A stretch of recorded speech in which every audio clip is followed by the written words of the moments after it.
Have you ever wondered why sourdough bread has a unique taste and texture? Today, we're diving into the fascinating world of sourdough and its reliance on wild yeast. Sourdough is one of the oldest methods for making bread, dating back thousands of years. Unlike commercial yeasts, sourdough uses naturally occurring wild yeasts found in flour and the environment.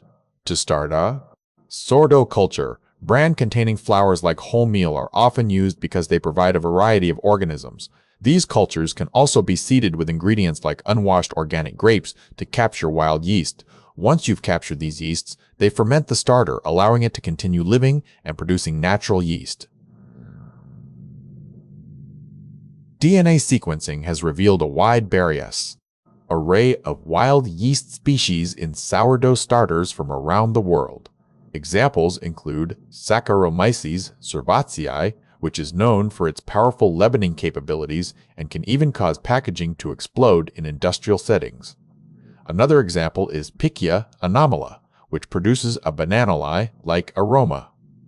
The use of wild yeast not only gives sourdough its distinctive taste, but also offers greater health benefits compared to commercial yeasts, as it involves a different fermentation process that can enhance the nutritional value.